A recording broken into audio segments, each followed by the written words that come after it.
Mesdames, Mesdemoiselles, Messieurs, bonsoir, vous me voyez tout heureux.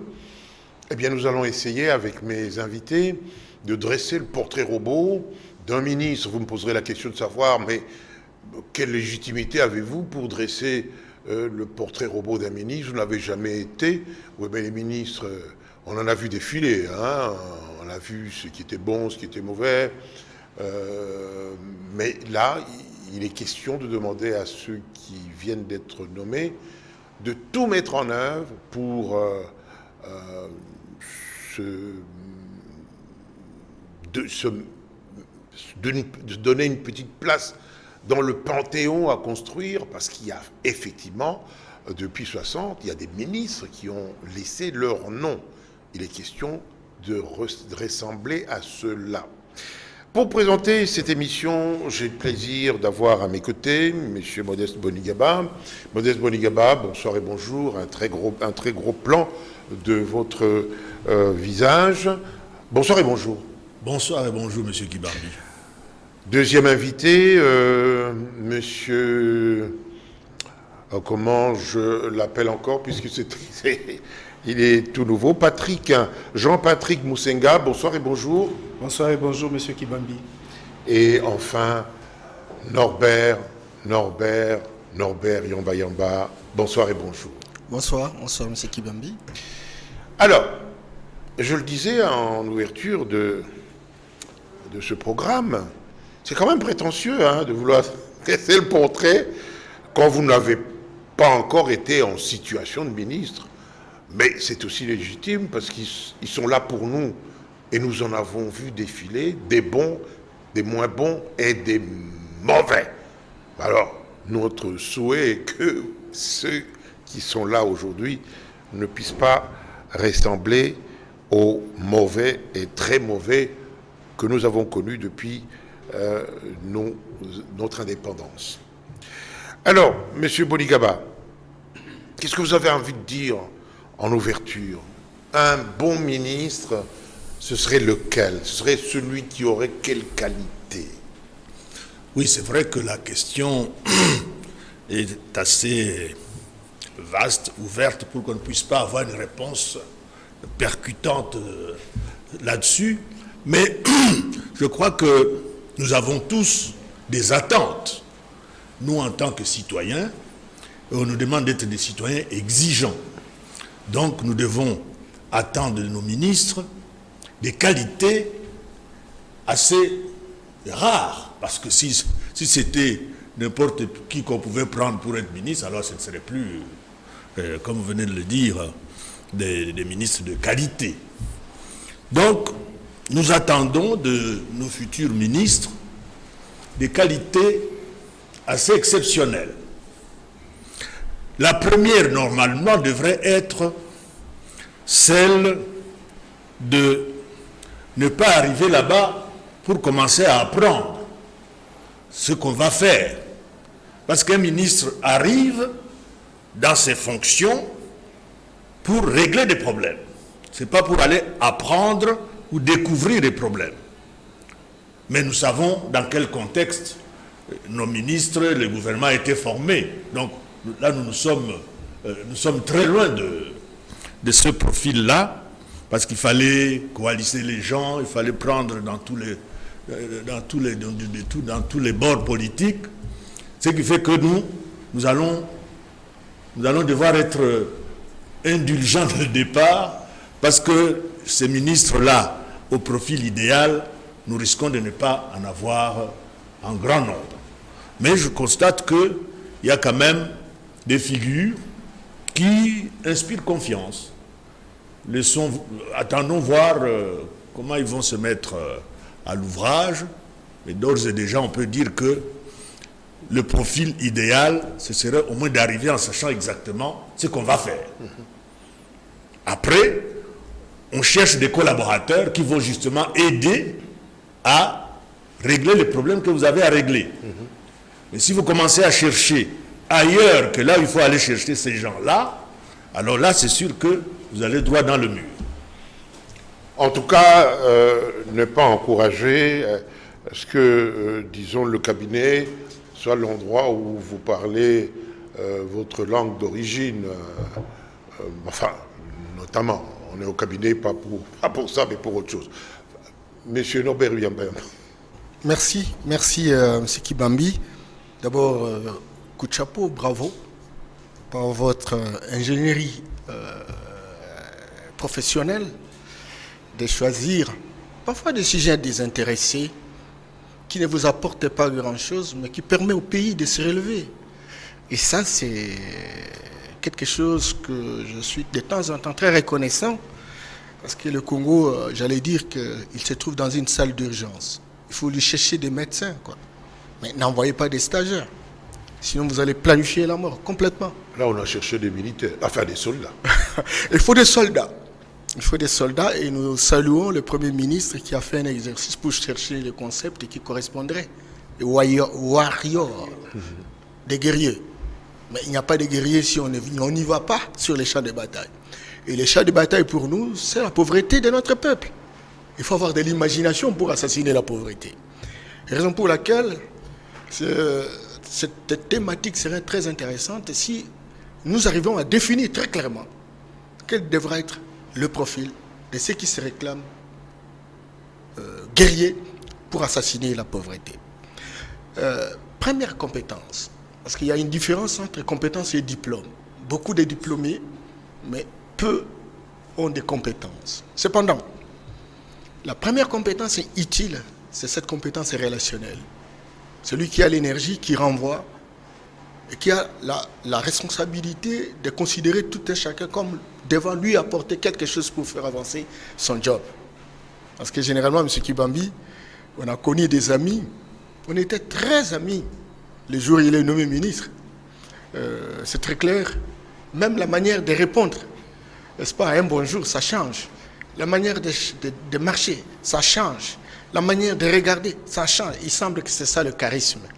Et donc, voilà un homme qui construit une autre planète où il s'éloigne des hommes et des femmes qui auraient pu véritablement servir d'unité d'observation pour lui donner la matière pour résoudre le problème. Et donc, il faut avoir cette compétence relationnelle. Il peut avoir même des collaborateurs. Mais il est difficile à discuter avec ses collaborateurs. Moi-même, je fais la consultation pendant une dizaine d'années, une vingtaine d'ailleurs. Quand on regarde, le ministre ne parle même pas avec ses conseillers, vous vous imaginez. C'est difficile parce que c'est maigrichon. Entre-temps, ces conseillers ont été recrutés pour apporter la matière, etc. C'est un danger public. C'est un danger public, c'est comme ça qu'on n'avance pas. Et donc, ces compétences relationnelles sont utiles. Marchez comme vous marchiez avant. Est-ce que ça vous empêche de dormir que de marcher comme vous le faisiez avant? C'est pas correct, c'est ça. Il faut également une compétence éthique. Une compétence éthique, M. Kibambi. Le pays est en difficulté. On a besoin des hommes intègres. On a besoin des hommes engagés. Pas des hommes qui viennent, au lieu de dire, comme disait mon frère, qu'est-ce que je dois faire? Quel est le challenge? Ah non, ils recrutent des hommes et des femmes pour dire où est-ce qu'on peut avoir l'argent ici? Quelles sont les vraies sources de financement, etc. Alors, cette étiquette risque de compromettre l'avenir de toute une nation. Je voudrais également dire qu'il faut également des compétences techniques. M. Kibambi, vous ne pouvez pas gérer un ministère qui y a des ramifications nationales si vous n'avez pas la capacité de planifier ce que vous êtes capable de faire, de prioriser naturellement ce qui est d'urgence, ce qui peut venir en court, moyen et long terme, et la manière de mobiliser les ressources, la manière de répartir les tâches et la manière d'organiser le suivi et les évaluations par rapport aux différentes, à l'exécution des problèmes, des activités qui sont réalisées. Cette capacité est non négociable. Et malheureusement, ces capacités-là ne font pas beaucoup d'intention. Tout le monde, comme on sait, tout le monde parlait français, etc. Et ça s'arrête là. Un grand ministre, une éminence, simplement parce qu'il parle français. Cette capacité technique nous donne la possibilité de savoir évaluer les résultats. Comment on va considérer une réalisation comme un résultat? Vous n'allez pas énumérer toutes les qualités laissées aux autres le loisir continuer. Bien, merci. Pendant... Non, allez-y un peu. Non, non, Ça va, c'est comme pour dire que Ouais. un bon ministre, c'est quelqu'un qui sait déterminer l'idéal de ce qu'il doit faire. Quel est le maximum attendu. Et ça, travailler de manière que son travail soit perfectible pour atteindre le maximum. Même si on n'atteint pas, mais on sait comparer les scores. Vous ne pouvez pas, on vous donne la responsabilité de construire une route jusqu'à Matadi, c'est 350 km, vous faites 2 km, vous dites, vous ne voyez pas comment nous on a réalisé. Ah non, 2 km sur 350, mais ça ne représente rien. Et donc vous êtes dans la réalisation, mais vous n'êtes pas dans le résultat. Coup de chapeau, j'ai vu le scénario que mon ami connaît. À un moment donné, avec le gouvernement Ilunkamba, on a même organisé une formation sur ce qui est axé, le résultat. Axé sur les résultats. Donc voilà. Les résultats axés sur les résultats. Donc on a besoin vraiment que cela soit domestiqué, que cela soit internalisé dans les chefs de tout un chacun. Encore qu'il faut avoir une bonne ceinture. Un homme qui n'a pas la ceinture, les pantalons tombent. D'accord. Mais si on va recruter les copines à la cité pour les responsabiliser, moi je ne dis pas que les copines ne sont pas compétentes, ça se dit non, ça va de soi. Mais quand on recrute sans critérium, ça devient un danger public. Tout à fait. Alors, Monsieur Moussenga, vous êtes sociologue. C'est votre pain quotidien, ça. Exact. Monsieur Kibambi, c'est toujours un peu compliqué de parler après les aînés. Et surtout que je fais mes premiers pas en profondeur. Vous voyez, mais bon, on essaye. Vous savez, il y a un sociologue qui dit on ne peut pas commencer à parler de choses sans bien les définir pour que ceux que vous écoutez et ceux que vous liront après puissent se mettre au même diapason que vous. Le ministre, vous avez dit dresser un portrait robot d'un ministre. J'ajoute à ce que mes aînés ont dit, vous voyez, moi je pense à mon niveau, un ministre c'est d'abord un serviteur. Il y a toujours le rôle et le statut. La plupart des ministres se contentent des statuts, de son statut de ministre, refusent de jouer le rôle qu'on attend de lui. Un serviteur, c'est d'abord celui qui doit savoir quelle tâche, quel rôle doit-il jouer ou quelle tâche doit-il remplir pour bien servir. Lorsqu'on ne connaît pas ce que l'on doit faire, on va mal servir.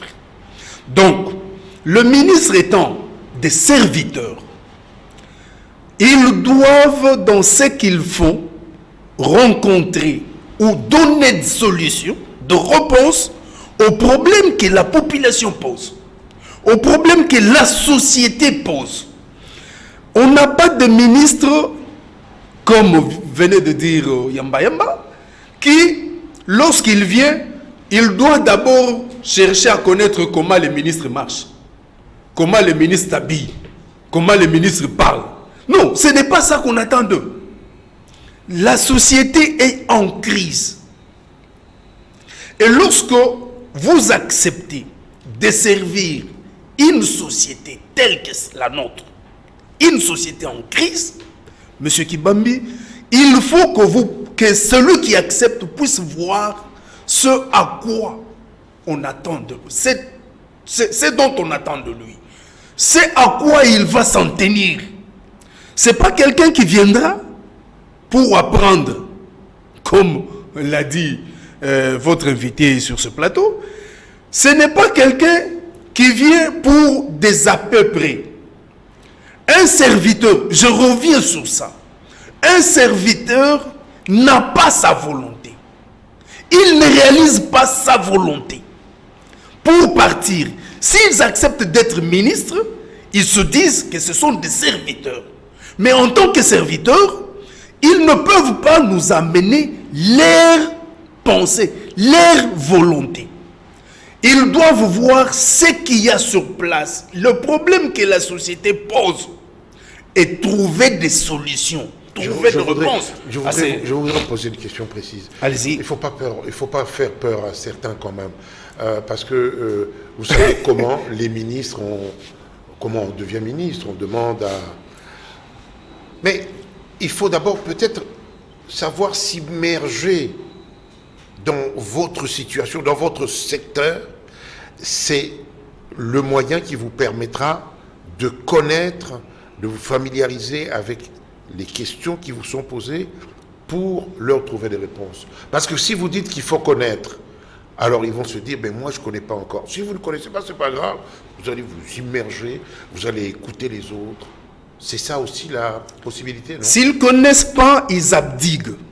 Ils abandonnent. Ah non. Ah oui. S'ils ne connaissent pas, vous voyez, Yamba venait de le dire, nous sommes une société en crise. On n'a pas besoin de stagiaires. On a besoin de personnes qui viennent sortir le pays du gouffre. Et ça, il faut qu'il y ait des personnes vraiment d'abord désintéressées. C'est pas, vous savez, je vais peut-être vous faire rire, j'ai appris que le maréchal, lorsqu'il est arrivé en Chine, il était étonné de voir que la Chine se mettait sur le rail. Et il pose la question à Chetung, qui lui dit, mais chez toi, tu peux mieux réaliser que ce que tu as vu là, parce que tu as tous les moyens. Mais à une seule condition, il ne faut pas avoir de compte en banque. Vous voyez c'est une anecdote que je ne connaissais pas. Ça paraît banal. Et, il aurait dit qu'il ne faudrait pas avoir de compte en banque. Ça veut dire il devait se donner pour son peuple. Et ne pas travailler pour lui. Ne pas avoir quelque chose, des propriétés, des choses qui lui appartenaient en propre. Et avec ça, il pouvait mettre le pays sur le rail. Et c'est la même chose. C'est ce que nous attendons de ce ministre. Monsieur Kibambi, vous pouvez vous imaginer, nous avons des gouvernements provinciaux, au nombre qu'on connaît. Et nous avons un gouvernement central. Ce gouvernement-là, central, pourquoi devait-il avoir 56 ministres, 56 membres? Et tout ça, c'est pour montrer que ça quelque part... Ça s'est fait. Ça se fait, mais, oui. Non, mais ce n'est pas ce que fait. nous attendons de... Pas... Oui, exactement. Oui, c'est déjà fait. C'est déjà fait. Alors, Monsieur Bonigaba, c'est vous qui avez commencé à faire peur aux gens. Ben, moi, on m'a désigné pour devenir ministre dans tel secteur. C'est un secteur que je ne connais pas nécessairement, mais vous ne me laissez pas une ouverture pour que je puisse m'imprégner des problèmes qui sont ceux de mon ministère, afin ensuite de recruter mes collaborateurs pour répondre. Non, pas le temps. Disons que vous nous avez invités à réfléchir sur le profil idéal. Oui, idéal, oui. Donc, lorsque vous nous demandez de vous dire ce que nous voyons comme profil idéal, d'accord. Alors ne vous attendez pas à ce qu'on cherche à s'accommoder dans le minimum. Oui, à ce qui est là pour dire, bon, comment on va quand même... Ok, d'accord. On a parlé d'une société en crise. Parce que souvent, c'est ça qu'on perd de vue. Oui, mais ce n'est pas une vue de l'esprit. Quand nous savons comment ils ont été recrutés, oui. On a donné des noms, leurs partis ont donné des noms, mais vous attendez à ce que ces noms correspondent effectivement. En fait, nous voulons arriver à montrer à nos compatriotes qui ont été honorés, parce que c'est un honneur d'être serviteur de Dieu, ministre d'un pays comme, pas seulement la République démocratique du Congo, d'un pays, être ministre, c'est un honneur. Bien. Vous avez eu cet honneur-là, eh bien ne perdez pas de vue que c'est une lourde charge. C'est une lourde charge. Parce que vous ne voyez que le côté, comme notre Norbert a dit, bon, le côté bling-bling, les gardes du corps de tous côtés, les enfants qui... Donc on voit seulement cet aspect-là folklorique, parce que vraiment c'est le folklore ça. On perd de vue qu'on est en train on a été choisi pour apporter sa contribution au relèvement d'un pays en crise. Donc qu'ils prennent conscience que la tâche est tellement titanesque que s'ils n'y mettent pas le maximum de ce qu'ils peuvent avoir comme aptitude, ils vont se casser la figure.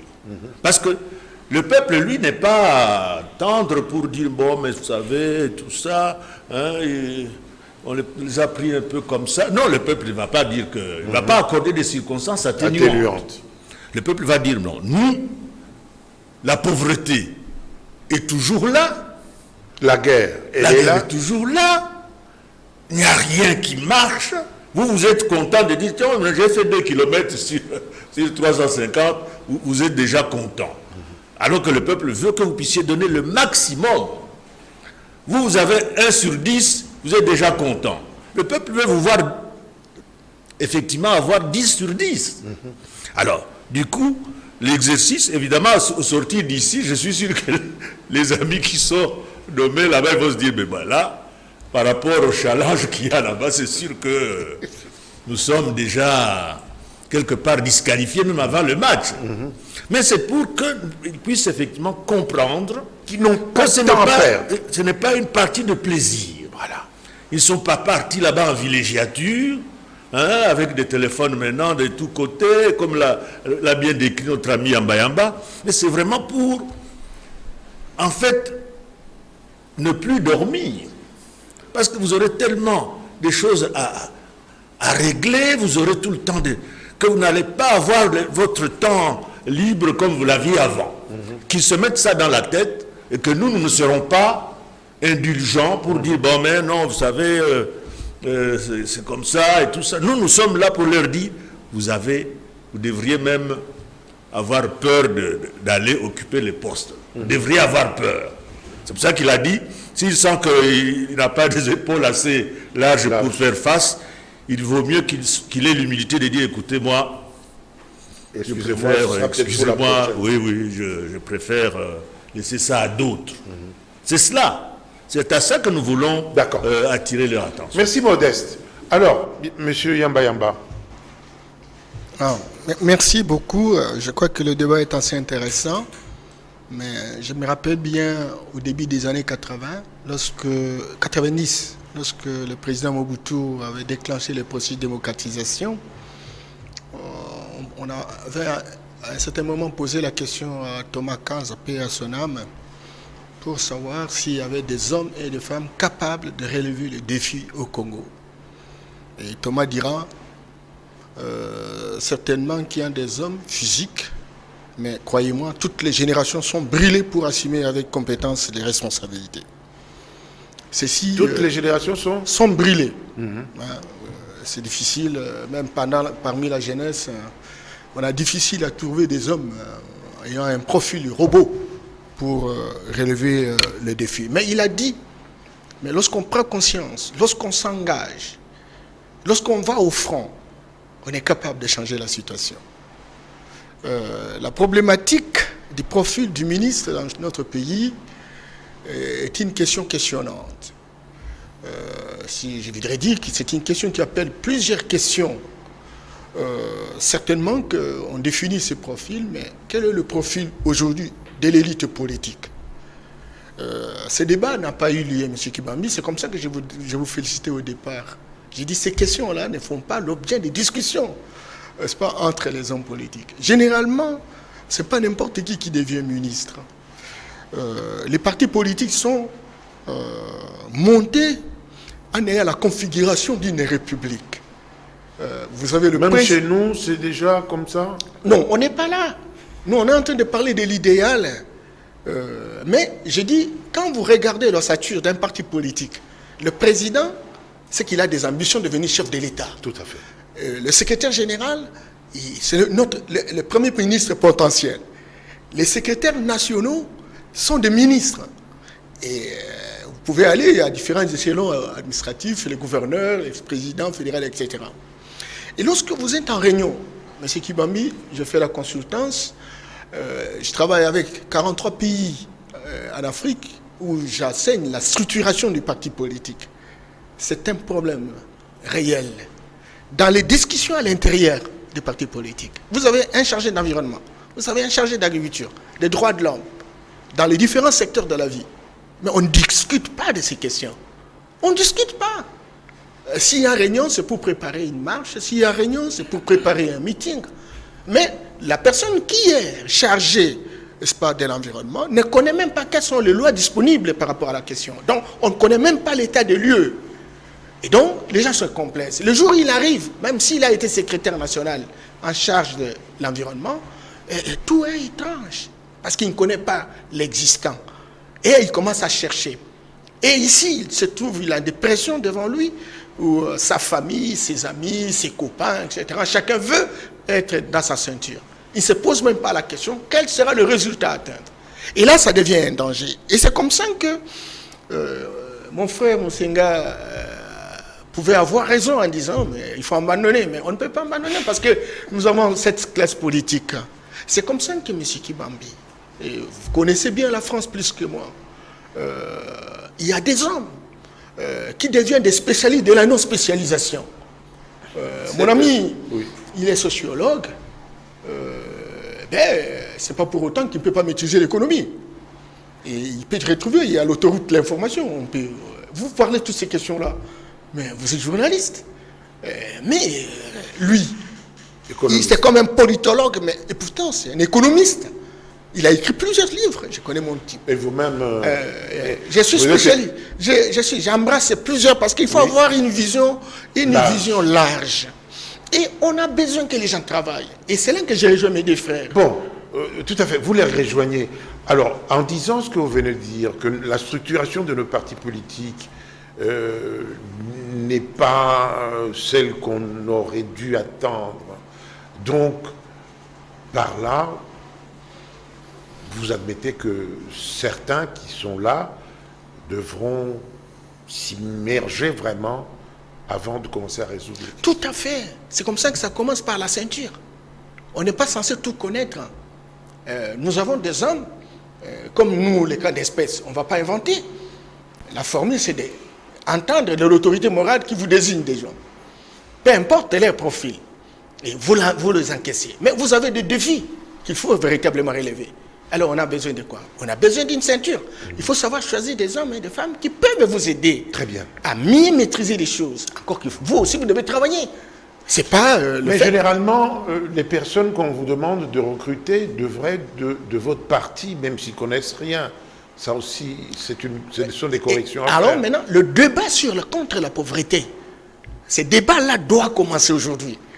Parce que, regardez, même quand on discute à la télé, faites une analyse, hein, c'est pas par rapport aux différentes émissions qui sont organisées. Vous allez voir que 90% des émissions sont des émissions de divertissement, en dehors des journaux télévisés, etc. Vous voyez, pour que vous ayez une telle émission, les gens me disent, mais vous êtes avec M. Kibambi. Là, ce sont des messieurs qui sont invités, parce qu'ils parlent des questions de la République. Mais le reste, il y a une guéguerre pour savoir auréoler le prestige, n'est-ce pas, de son autorité morale, etc. Et on s'arrête là.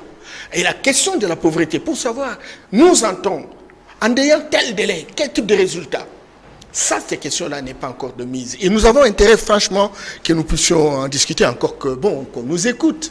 Et bon, ce n'est pas une obligation, ça c'est évident, ça dépend aussi de la motivation. Si la motivation c'est de faire les affaires, de faire le business, pour faire la même chose que les Mobutu...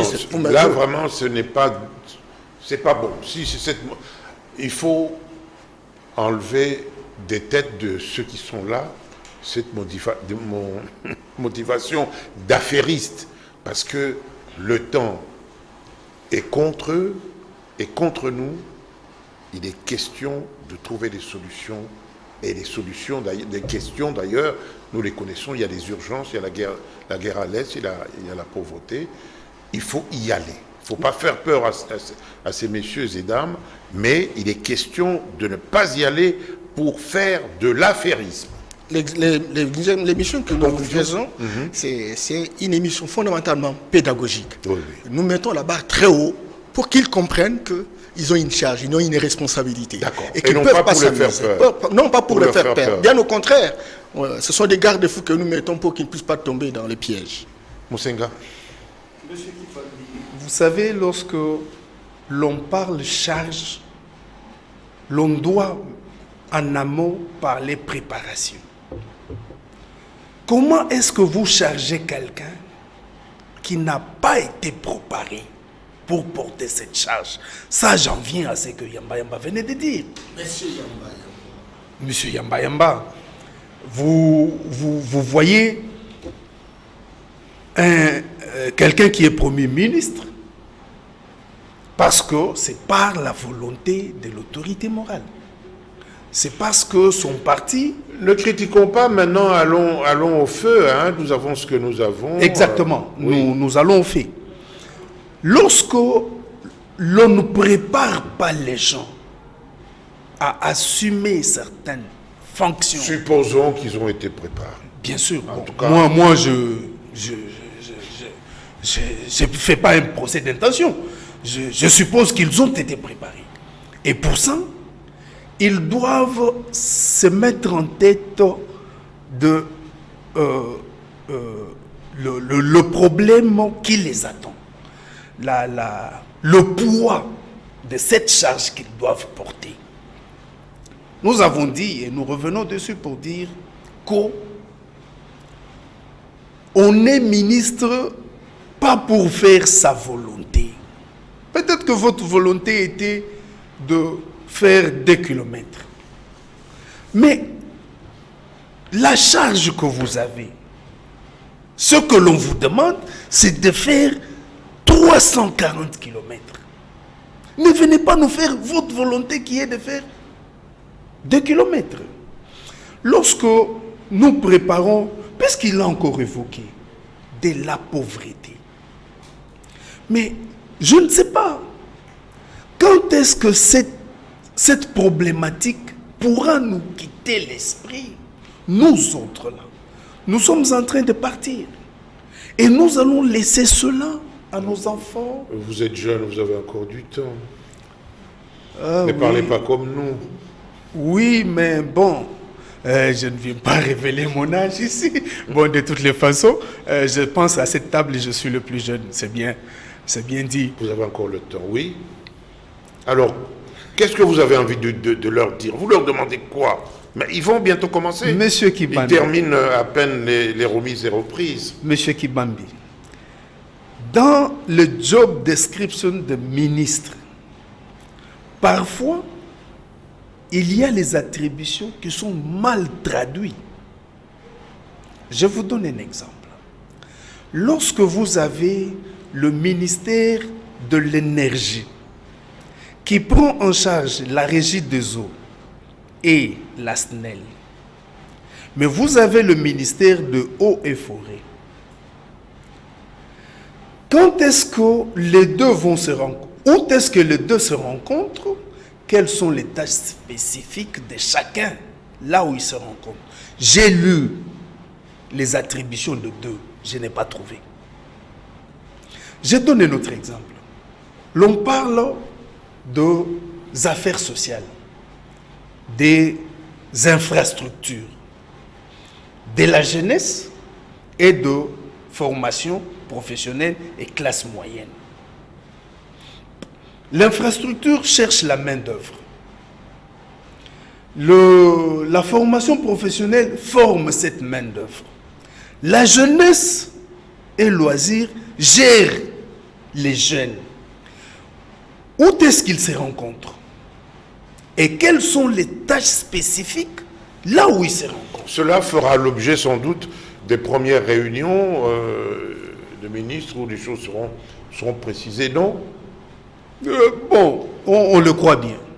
Hein, c'est comme vous l'avez dit, il faut au début être indulgent. Parce que nous ne connaissons pas les gens qui viennent.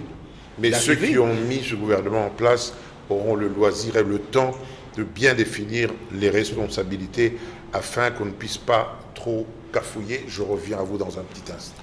Et alors, Monsieur Modeste? Oui, disons que l'émission a vocation à nous laisser dans les généralités. Tout à fait. C'est ça l'objet. Mais le comportement du ministre, oui. J'ai bien aimé la façon dont vous avez commencé l'autre, Yamba Yamba, qui a parlé des gesticulations et tout ça. Vous savez, Yamba Yamba, on le connaît. C'est un bon enseignant parce qu'il donne des exemples percutants, même si ce sont des exemples qui parfois font rire, mais ils font mal aussi. Effectivement, on a dit qu'il ne faut pas que les ministres commencent à savoir comment marcher, qu'ils commencent à se contenter des gardes du corps. Le plus important, c'est le travail. Désigner les personnes qui vont vous accompagner dans ce travail-là. Ces personnes ne devront pas être nécessairement de votre dialecte. Et d'ailleurs, nous le disions avant de monter, du temps de la Deuxième République, il était interdit, lorsque vous étiez ministre, d'avoir comme directeur de cabinet quelqu'un de votre province. C'était absolument interdit. Ce peut être des exemples à suivre, non? À moins qu'on trouve que tout était faux, qu'on ne peut rien prendre de bon. Oui, parce qu'effectivement, je crois que le visage de la République, Oui. prend un sérieux coup lorsque vous arrivez dans un cabinet et vous avez l'impression d'avoir affaire à des gens, des membres d'une même tribu. Vous êtes citoyen congolais, ce gouvernement est à votre service, mais vous arrivez dans un ministère, Vous êtes étranger. vous vous sentez complètement étranger, parce que vous n'êtes pas de la tribu du ministre. Ça, c'est un sérieux coup donné à la République.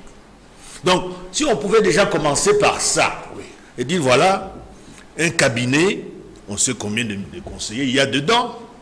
Maintenant, évidemment, on est à 26 provinces, on ne va plus parler de provinces, mais qu'on trouve un moyen de montrer que le visage de la République doit être partout où on passe.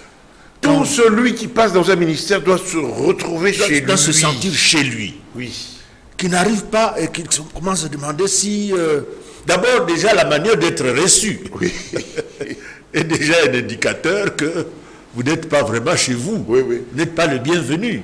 Alors, le découragement est vite venu. Vous dites, non, je viendrai une prochaine. Vous avez envie de rebrousser chemin. Ça, c'est quand même des signaux forts qu'il faut envoyer avec ce gouvernement qu'on appelle de l'union sacrée, qu'on montre qu'effectivement, on a une autre façon de voir la République. Depuis que ce gouvernement, parce qu'on nous parle d'un vrai tournant. Eh bien, si ce tournant ne commence pas à montrer cela, c'est que ça aura été un tournant pour parler seulement. Donc, pour dire que les ministres ont la responsabilité de démontrer par leurs faits et gestes que ce tournant, c'est un véritable tournant et ils ont le devoir d'y travailler. Absolument. Modeste. Ça va de soi parce que le dégât est très grave, M. Kibambi.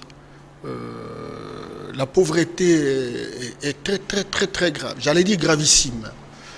Et qu'on ne peut pas s'amuser. Lorsqu'on a une responsabilité, c'est un lourd fardeau. Il faut qu'on puisse ressentir cela. Si on ne ressent pas, c'est qu'on est en dehors du match. Alors maintenant, il faut faire beaucoup d'attention. Même le huissier doit avoir un profil. C'est très important, M. Kibambi. Aujourd'hui, parce qu'il n'y a personne qui... Tout le monde concourt à la réussite de... Si le huissier est mauvais et qu'il ne dépose pas le courrier, c'est une... D'où l'importance de choisir véritablement et sérieusement les collaborateurs. C'est important. Il y a 12 ans, j'avais mené une étude avec une dame, une journaliste belge, Marie Solet, pour savoir combien de courriers arrivaient à la présidence. On avait, sans avoir vraiment la situation réelle, mais 2000 courriels, c'est-à-dire des emails, 3500 lettres adressées. Et on a fait des mal et des mal, pas d'accusé de réception. C'est ça, M. Kibambi. Et quand vous allez dans le ministère, quelqu'un est à Ikela, à 2000 km, il écrit une lettre. Non seulement que ça ne marche pas avec les postes et télécommunications, encore que ces côtés-là, il faudrait vraiment qu'on sente qu'on est en train véritablement d'avancer, Mais il n'y a pas de réception, il n'y a pas d'accusé de réception. Il faut que nos ministres sachent qu'ils ont une responsabilité à ramification nationale. Il y a des problèmes qui se posent. Nous avons 1445 entités territoriales décentralisées, villes, communes, chefferies, secteurs. Tous ces gens-là ne vont pas faire un déménagement vers Kinshasa. Mais quand on écrit, il faut qu'on... Et puis il y a combien de personnes qui quittent ces endroits-là pour venir à Kinshasa régler les Rien que pour des choses qui auraient pu être résolues par la correspondance. Par la commune. Et il va faire toute une année, mais c'est un opérateur économique, juste pour avoir un petit document. Non, c'est grave, M. Kibambi. On a tout démissionné. Alors, vous voyez le travail de l'huissier, notamment. Quand vous voyez, quand même, vous êtes ministre, et que même dans les réunions, c'est qu'on sait que, bon, il y a tel courrier, tel a pris, tel va acquis, etc. Certainement qu'il y a des moments où on note que tel a pris. Mais on ne pose pas la question, M. Kibambi. On ne pose pas la question, mais toi, tu as réussi tel courrier, etc. Où est la réponse? Et on fonctionne. Et d'autres lettres, l'espace s'accumule. À ce moment-là, on ne fonctionne plus, on dysfonctionne. Bien entendu, bien entendu. Et c'est là justement que ceux qui sont aujourd'hui ministres comprennent que nous sommes dans une situation difficile. Si nous disons ces choses-là, non pas parce qu'on est en train de lancer des boulets rouges, on vous met en garde pour que vous puissiez justement être attentionné de ce qui se passe. On ne peut pas délocaliser tout un pays des villages vers la capitale. Encore que même au niveau de la capitale, ça dysfonctionne. Et donc, les gens trouvent un terrain fertile, même des graines pour y germer bien. Et donc, il faut qu'on arrête ça. Et qu'aujourd'hui, plus que jamais, qu'on puisse véritablement... Autre chose, M. Kibambi, j'en ai l'expérience parce que je travaille depuis plusieurs années avec des gouvernements, parfois à l'échelle nationale et provinciale, etc. Vous êtes ministre. Vous devez faire un déplacement, encore que cela soit justifié. Vous voulez aller en Mbujimaï. Ok, dans Mbujimaï. Vous allez faire quoi en Mbujimaï? Mais pour aller en Mbujimaï, il faut que vous ayez le plan qui a été élaboré en Mbujimaï dans votre secteur pour que vous sachiez qu'à tel moment où je suis en train d'aller en Mbujimaï, on va faire telle activité et je vais vérifier si cela a été réalisé. Alors vous allez là-bas, et puis bon, le fanfare sonne, et puis bon, on est assis là comme un roi, et puis les réceptions, et vous n'avez même pas quelqu'un pour prendre note. Je suis désolé, hein, je ne blague pas, on ne prend pas note. On ne prend pas note. Donc des voyages pour rien. Des voyages pour rien. Et plus grave, parce qu'on a autant de personnes, d'accompagnateurs, pour donner possibilité à ces gens-là d'avoir le frais d'émission, etc. On les embarque tous. Qu'est-ce que 20 personnes, 30 personnes vont faire?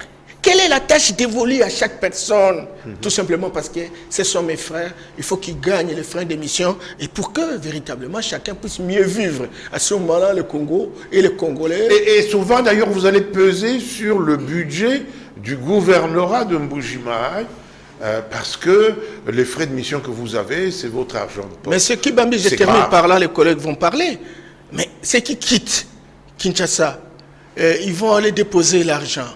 D'abord, le transfert lui-même, il faut négocier en fait. Hein. Il faut négocier. Même l'argent que vous voyez là, pour que ça aille, ce qui aurait pu être retenu à la source, ça devient une rétrocession. Il faut négocier. Et quand ça arrive en province, les gens des provinces, là où il n'y a pas de banque, ils y vont. Et alors maintenant, ils donnent l'impression d'avoir payé, mais c'est cet argent qui servirait véritablement au paiement des hôtels qui vont y occuper, etc. Il faut que ça s'arrête. De grâce, il faut que ça s'arrête. Donc, sincèrement, aujourd'hui plus que jamais, nous avons un gouvernement de warriors, de guerriers. Et non, montrez-nous que vous allez mourir sur le champ de bataille. Très bien.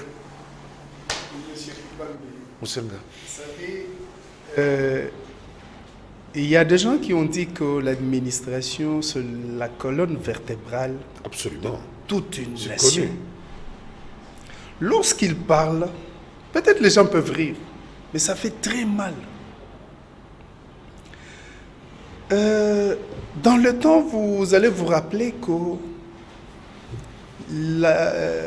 les choses fonctionnaient assez mieux lorsque l'administration était réellement ténue. Aujourd'hui, le ministre de l'Intérieur, par exemple, il ne peut pas craindre que les choses commencent à se faire au niveau de la base. Et s'il arrive à organiser que les choses se fassent au niveau de la base, Il a réussi. il a réussi. Vous savez que dans le temps Salongo, ceux qui veillaient à ce Salongo, c'était les chefs des rues. Et ce chef des rues pouvait faire un bailli pour un général qui a refusé de faire les Salongo. Et quand ça arrive au parti, et le général avait des problèmes. Le pouvoir, l'autorité était rendue à ces vrais détenteurs. Lorsque nous ne constatons l'autorité qu'au niveau du sommet, c'est un échec. Puisque le chef de l'État, le Premier ministre, le ministre ne va pas descendre là-bas pour résoudre le problème à la Mais base. c'est au ministre de faire en sorte que Exactement. Ça, d'en c'est bon. Nous ne pouvons pas seulement venir ici critiquer et tout ça. Nous devons aussi donner des propositions telles que celle-là. Le ministre doit se battre réellement pour que l'administration revienne. Maintenant, il y a un problème. Les ministres pensent ou voient dans les secrétaires généraux une adversité. Alors que c'est les secrétaires généraux de secteur qui patronnent l'administration de votre tout à fait. secteur. D'ailleurs, je veux vous donner un exemple. Un ami est allé à Nairobi, il voulait voir le ministre, et puis il est dans les services, on lui demande, vous voulez voir le ministre, pourquoi? Il explique, il dit non. On ne voit pas le ministre pour ça. Voilà. Allez voir le chef de bureau. Voilà comment les choses... Nairobi, hein, je ne parle pas de la France. Et même pour cette affaire de recensement. On y reviendra, ça c'est un sujet, on va bientôt terminer. Oui. L'organisation, ça c'est vrai, il faut qu'on ait une autre organisation pour que les gens ne puissent pas commencer à se déplacer du Katanga, de Mboujima et de Chikapa pour venir arranger de problèmes administratifs. Ça c'est une honte pour la République. Oui, parce que notre ami Moussenga a dit qu'il faut donner des propositions, faire des propositions concrètes, parce que on ne va pas rester dans les généralités jusqu'à la fin de l'émission. Je voudrais vraiment être concret en ce qui concerne le choix des collaborateurs de nos futurs ministres. En fait, ils ne sont pas futurs, ils sont déjà ministres. On ne peut pas ne pas demander à ces ministres de veiller à ce que les grandes entités géographiques, n'est-ce pas? Parce que maintenant, on n'a plus l'habitude de parler des grands Katanga, des grands Kivu, des grands Kassai, et ainsi de suite. Eh bien, ça nous ramène à peu près aussi province d'avant l'indépendance. Voilà.